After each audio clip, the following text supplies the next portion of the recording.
play like Freddie King. Number one, we're going to mix the minor with the major pentatonic scales. Now we can do this over any song. In the intro, we heard the song I'm Tore Down by Freddie King. And it's a 12-bar blues in the key of D. So first of all, let's talk about the 12-bar blues form. The name comes from the fact that it has 12 bars. And the chords that we expect, at least in a standard blues, are just the 1, the 4, and the 5. So those chord numbers, if we're in the key of D, we can number on our fingers. D, E, F, G will be our 4 chord, and D, E, F, G, A will be our 5 chord. So we have a D chord, a G chord, and an A chord. Now in most blues songs, or blues-based songs, we take those chords and turn them into dominant 7 chords. So that would give us a D dominant 7, a G dominant 7, and an A dominant 7. Now, I'm thinking everything based on the root on the 6th string. So my D note on the 6th string is on fret 10.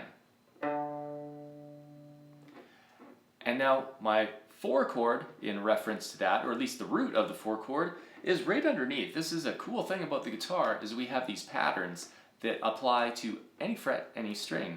So if I want to go from a 1 chord to a 4 chord, my root movement from an E string to an A string is the same fret. Now my 5 chord is just 2 frets, or 1 whole step, higher than the 4 chord. So if my 4 chord is fret 10 on the A string, my root of my 5 chord is on fret 12 of that A string. Now my dominant 7 chords, here's my D root, I'm going to make that into a dominant 7 bar chord. And my 4 chord, there's my G, I'm going to make that into a dominant 7 bar chord. And my root of my 5 chord, there's my A root note. Now I can take that bar chord idea and I can move it 2 frets higher. That's totally fine.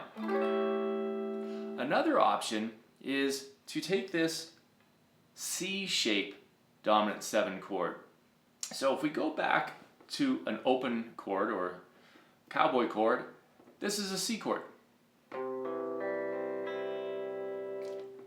And if we add our pinky on the G string in the same fret as the ring finger, which is our root note, I get a C dominant 7. Now if I leave out the high E string and the low E string, then I have no open strings. So I can move this shape. I now have a movable shape, and wherever this is, that's going to be my chord. Right now it's on a C, so I've got a C dominant 7. If I move that 1 fret higher, I move the whole shape 1 fret higher, I would have a C sharp dominant 7. If I move that 1 fret higher, I would have a D dominant 7, and so on. So I can move this all the way up to that A root note on fret 12, and I have an A dominant 7. By playing my dominant 7s all within that position, I have minimal, or at least more efficient, hand movement, and this is a real common sound in blues and rock. My 1 chord, my 4 chord, my 5 chord. Okay, so we've got our key, we've got our form, the 12-bar blues form, and we have our chords for that form. I want to shred like Freddie King. How do we get there? I said mixing major and minor pentatonics.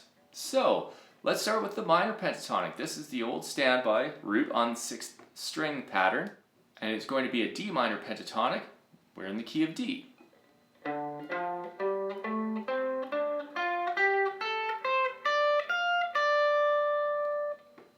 Okay, great. Where's my major pentatonic with the root on the 6th string? Well, it's right here. I'm just going to start with my middle finger instead of my index finger.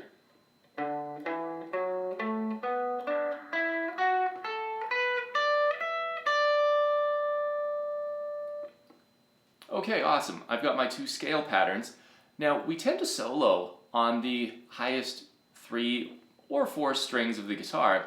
So let's break out, in this case, the highest 3 strings from each of those patterns. So D minor pentatonic, the highest 3 strings.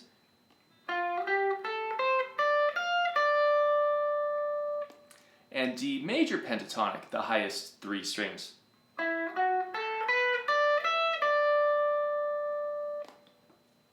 Awesome.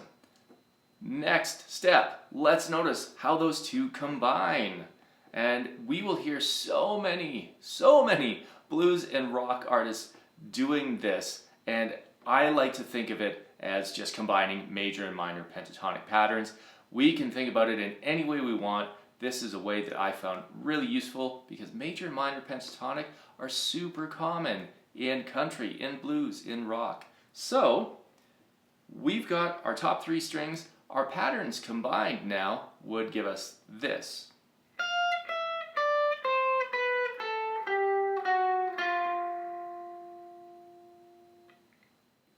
Okay, how does Freddie King use that?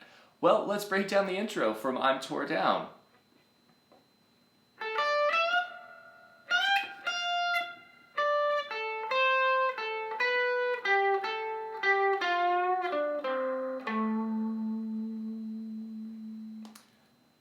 Now, I extended beyond the top 3 strings because that's what Freddie King does. But on my top 3 strings, we can see he's using this 12th fret on the G string as a bit of a pedal tone, and he's adding right there.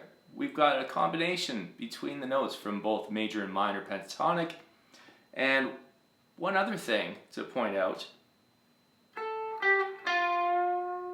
right there on the G string, this is a real common move where we'll play the flat third or the minor third from the minor pentatonic scale, and we'll bend that. We'll give it a cheeky little bend so it's a half step or almost a half step. Sometimes we'll hear this called a blues curl, where it's sometimes notated as a quarter step bend, and it gets us in between or sometimes fully there to a major sound from a minor.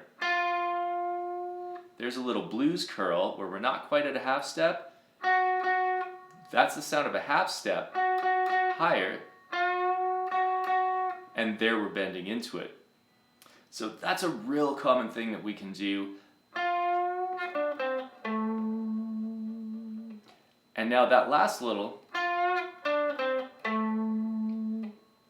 straight out of the minor pentatonic pattern, but we're landing right there on that note, that A note on fret 12 of the A string. Well, he lands that right when we hear the chords land on an A dominant 7. So this is a real great thing, landing on chord tones. Now, could we do that same move if we were on a D chord? Absolutely. Those notes are contained within the D dominant 7. So absolutely, yeah, we can land there. I just like to think about where I'm landing so I can land on a real strong, or finish my solo idea on a real strong chord tone. In this case, the root note of the 5 chord before we start our 12-bar blues form over again. Way number 2 that we can play like Freddie King. When we're picking the strings, we want to pick hard. We really want to attack these strings. So once again, let's look at the opening. I'm really digging in to pick that opening, and that gives a more aggressive sound.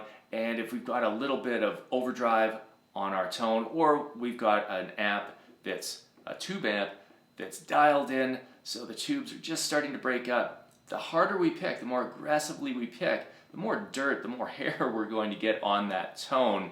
And that's what we're hearing on a lot of blues songs. So we can pick this opening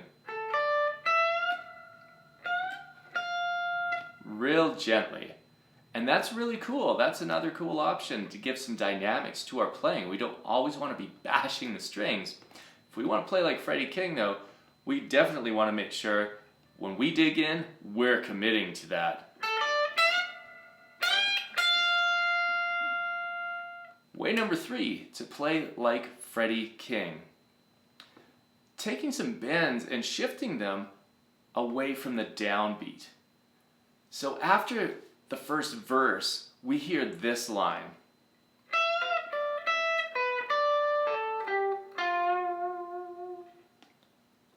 Now, without any context, it sounds like just another blues lick.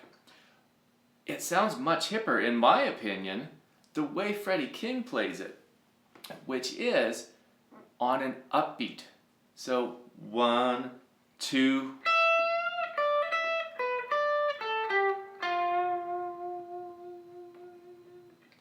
And just that little shift from starting on a downbeat or a really strong beat like the 1, 2, 3 or the 4, shifting that starting bend to an upbeat, the ands in between the 1s, the 2s, the 3s, the 4s.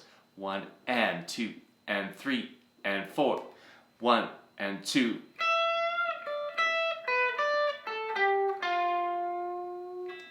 And then that time I added that little blues curl at the end as well for some added attitude.